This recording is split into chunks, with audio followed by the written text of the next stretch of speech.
Teacher family பக்காவா நடிக்கிறாங்க. நான் ஒரு வீடியோ போட்டதுக்கு, "நீ பார்த்தியா? உங்க குடும்பத்தையே வந்து விரட்டி வச்சுட்டாங்க. அவங்கள வந்து தனிமைப்படுத்தி விட்டாங்க.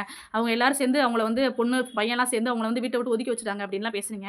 இப்போ வந்து பார்த்தீங்களா, நான் அத சொல்றேன்ல, இவங்க வந்து சிலர் வந்து இருக்காங்க. கன்டென்ட்டுக்காக எந்த எல்லைக்கும் போவாங்க. அதுல ஒரு எல்லை தான் இவங்க போன எல்லை. சரிங்களா? எப்படி மிச்சதெல்லாம் சேர மாட்டாங்களாம். ஃபங்ஷன் வச்சா சேருவாங்களாம். பையனும் பொண்ணும் பேசுவாங்களாம். அப்புறம் அப்பாவும் பொண்ணும் பேசுவாங்களாம். அப்புறம் அம்மாவும் பொண்ணும் பேசுவாங்களாம். அப்புறம் அம்மாவும் பையனும் பேசுவாங்களாம். அப்புறம் வந்து பொண்ண மட்டும் அக்செப்ட் பண்ணுவாங்களா, அப்புறம் பையன அக்செப்ட் பண்ணுவாங்களா, திரும்ப வந்து சண்டை போடுவாங்களா, திரும்ப ஒண்ணு கூடுவாங்களா, இப்படி மாத்தி, மாத்தி, மாத்தி, மாத்தி, மாத்தி ஏதாவது ஒண்ணு பண்ணிக்கிட்டே தான் இருக்காங்க. சரிங்களா? ஏன் அப்படின்னா, இவங்க மித்த நாள் வீடியோவோட நீங்க இப்ப போய் ரீசென்ட்டா போய் அவங்க 3 பேரோட பையன், பொண்ணு, அம்மா, அப்பா எல்லாரோட சேனலையும் போய் ஃபேமிலிக்கே எல்லாருக்கும் சேனல். சரிங்களா? அந்த குழந்தைக்கு சேனல் இருக்கா இல்லையான்னு தெரியல எனக்கு. இருக்கட்டும் ஓகே தான். பட் ஆனாலும் இவ்ளோ வந்து பெர்ஃபார்மன்ஸ் பண்ணக்கூடாது. எங்க அட்வொகேட் அக்கா வந்து சொன்னதுக்கு கூட டீச்சர் வந்து வக்கீல் வண்டி முருகிகள் வந்து இப்படி வந்து பொழப்பு நடத்துறாங்க. எங்க அடுத்தவங்க குடும்பத்த விஷயத்த பத்தி அப்படின்னு. குடும்பம்னா இப்படி தான் பண்ணுவாங்களா அப்படின்னு எனக்கு தெரியல. டீச்சர் நல்லாவே பண்றாங்க. யார் பண்றாங்களோ இல்லையோ நம்ம டீச்சர் நல்லாவே பண்றாங்க. பெர்ஃபெக்ட்டா பண்றாங்க. நீங்களே பாருங்க. அது எப்படிங்க? அப்ப சமாதானம் எப்படி ஆனாங்க? புரியுதா உங்களுக்கு? ரொம்ப பச்சை பச்சையா பேசுறாங்க.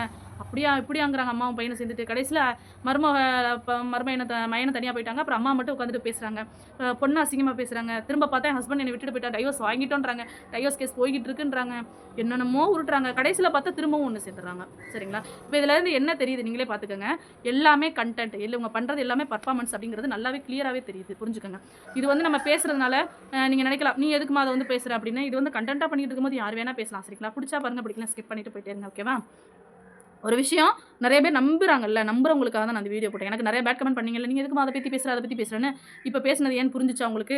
வந்து நீங்க நம்பி வந்து நீங்க மூலக்கோளாறா இருந்தீங்கன்னா, உங்களுக்கு நான் பிரச்சனையே கிடையாது. நீ அப்படியே இருந்துக்கோ. சரியா?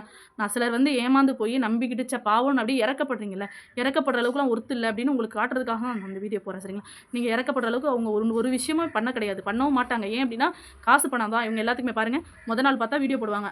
அழுது வீடியோ போடுவாங்க. அப்புறம் பார்த்தீங்க அப்படின்னா, அப்படியே சோகமா போடுவாங்க. அதுக்கப்புறம் பார்த்தீங்கன்னா, நகை கடையில போய் நகை எடுப்பாங்க. அதுக்கப்புறம் பார்த்தீங்க அப்படின்னா, வீடு இது பண்ணுவாங்க. இப்ப வீடு பால் காய்ச்சுறாங்க. நம்மளலாம் வச்சு பார்த்தீங்கன்னா, அது என்னமோ தெரியலங்க. நம்ம வீடியோ போட்டெல்லாம் வந்து பார்த்தீங்கன்னா, ஒரு மண்ணு வர மாட்டேங்குது. ரூ. 1 ஒரு பைசா கூட சத்தியமா நான் இன்னும் ஒரு பைசா கூட வாங்கலங்க. சரிங்களா? நிஜமாலே தான் சொல்றேன். நீங்க நம்பினாலும் நம்பாட்டியும் அதான் உண்மை. சரிங்களா? ஆனா, இவங்கலாம் எப்படித்தான் வீடியோ போட்டு பார்த்தீங்கன்னா, நம்ம வீடியோ பார்க்கணும் சோத்துக்கே சிங்கி அடிப்பாங்களா இல்லையோ எனக்கே தெரியல. நிஜமாலே வீடு கட்டுறாய்ங்க, வாசல் கட்டுறாய்ங்க, வீடு கட்டுறாய்ங்க, நகை எடுக்குறாய்ங்க, கார் வாங்குறாய்ங்க. ஆளாளுக்கு வேலைக்கே மாட்டேங்கிறாய்ங்க. பொழுதோட வீடியோ போடுறாய்ங்க. என்னதாய்யா பண்றீங்க? என்னதான்டா எப்படிதாய்யா சம்பாதிக்கிறீங்க? அப்படின்ற மாரி தான் இருக்கு நம்மளுக்கே. எங்க இருந்து தான்டா உங்களுக்கெல்லாம் காசு வருது அப்படி? வீடியோ போட்டா அவ்வளோ வருமா? நம்மளும் தான் வீடியோ போடுறேன். நான் 4, 5 வருஷமா தான் மாத்தி, மாத்தி ஒவ்வொரு சேனலா யூஸ் பண்ணி வீடியோ போடுறேன். ஒரு பைசாவ கூட கண்ணால பார்த்ததில்ல. ஆனா, இவங்கலாம் மாசக்கணக்குல வந்து லட்சக்கணக்குல சம்பாதிக்கிறாங்கன்னா யாராவது நம்புவீங்களா? எப்படி தானே Facebookல சம்பாதிக்கிறாங்க.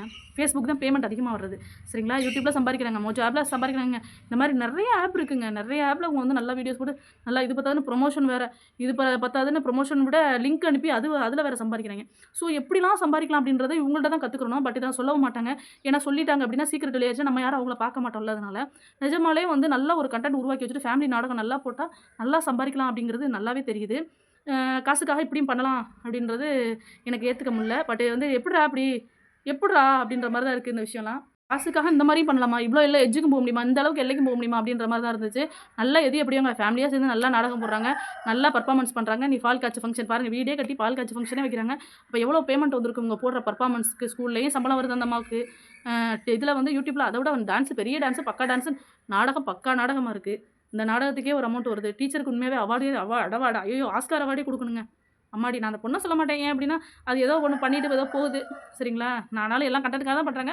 பட் அதுக்கான வழிய பார்த்து போகுது. நான் அந்த பொண்ணுக்கு எப்பயுமே ஓரளவுக்கு நான் பேசவே மாட்டேன். பட் அந்த பையன வந்து அந்த அம்மா ரொம்பவே வந்து வேலைக்கே போகாம சம்பாரிக்கிறது எப்டி அப்டின்னு, கல்யாணம் ஆனதுலருந்து கல்யாணம் ஆகுறதுக்கு முன்னாடி இருந்து கல்யாணம் ஆன வரைக்கும், இன்ன வரைக்கும் புள்ள பெத்த வரைக்கும், குழந்தை பிறந்த வரைக்கும் நல்லா வந்து வேலைக்கே போகாம வீட்ல உட்காந்து நல்லா வீடியோ போட்டு சாப்ட்டா போதும் அப்டின்ற மாரி நல்லா சூப்பரா வளர்த்துருக்காங்க. ஸோ அதுக்கு சப்போர்ட் அந்த அம்மா பண்ணி தானே ஆவாங்க. ஸோ இன்ன வரைக்கும் வந்து காசு பணம் வந்து நம்ம பசங்களுக்கு வந்து நம்ம மூலியமா வரணுன்றதுக்காக நல்லா வந்து ஃபேமிலியா சேர்ந்து பெர்ஃபார்மன்ஸ் பண்றாங்க. அந்த பொண்ணு நல்லா படிக்குது. எல்லாமே அதுக்கு டேலண்ட் அதிகமா இருக்கு. ஸோ அந்த பொண்ண வந்து நான் பேசவே மாட்டேன். பட் அவங்க பையன வந்து இவங்களே கண்ட்ரோலா வச்சுக்கல. ஸ்கூல்ல எப்படி பசங்கள கண்ட்ரோலா வச்சுக்கிறாங்கன்னு எனக்கு புரியல.